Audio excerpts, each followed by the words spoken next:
Definitely a noble cause there by Jaffa Isaac. Now, members of the National Security Council and the judiciary have, in the last hour, concluded a meeting over counter-terrorism measures.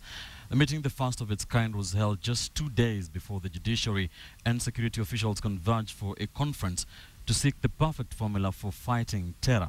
Chief Justice Dr. Willie Mutunga says the judiciary will work with other arms of government in the fight against terror. We shall be giving you that report a little later on in this live newscast. So what really constitutes hate speech? Well, the National Cohesion and Integration Commission has struggled to draw the thin line between the hate speech and freedom of expression.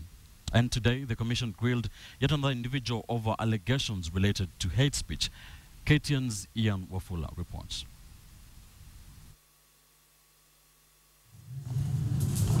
The National Alliance political strategist Moses Kuria honored the summons to the National Cohesion and Integration Commission.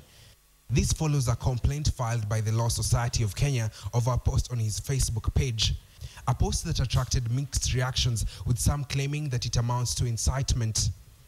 In his defense, Moses Kuria said the post was misinterpreted. He claims he was only raising concern over the recent terror attacks in the country. If you are a terrorist, you need to be very scared of Moses Kuria. But if you're not a terrorist, you have nothing to be scared about. And the issue of terrorism in this country is real. We are going to continue standing firm against terror. His summons raised pertinent questions on whether it is just a modality by NCIC or they really can put measures to curb the spread of hate speech messages in the country. The NCIC commissioner's term expired in September last year. Former chairman Mzalendo Kibunja would relate to the challenges the NCIC faces in executing its mandate. Can you imagine as an investigator where the witness refuses to record a statement? Then where are you left? Because you will end up with a very good case in court without a witness. To date, none of the cases initiated by the commission has ever resulted in a conviction. Separately, the NCIC clarifies that there was never any consideration to summon former Vice President Kalonzo Musyoka over his utterances to a journalist regarding his name. But we have said this. Well, you know, young man, you're entitled. First of all, you didn't even get your name. My name is Kennedy Muredi from Nation. Thank you, Kennedy Muredi. That name betrays it all. Kennedy Muredi chose not to press charges.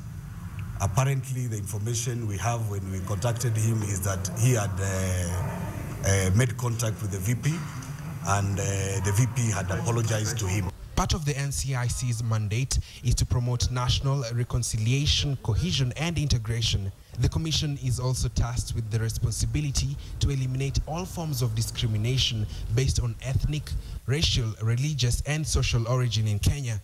The Commission clarifies the difference between hate speech and freedom of expression, saying use of abusive, threatening, inciting words amount to hate speech. It attracts a fine not exceeding 1 million shillings and a jail term of not more than 3 years or both. It is now up to the Commission to decide whether Moses Kuria's post was hate speech, and should he be found guilty, his case will then be taken up by the Director of Public Prosecutions, Keriako Tobiko. Ian Wafula, KTN.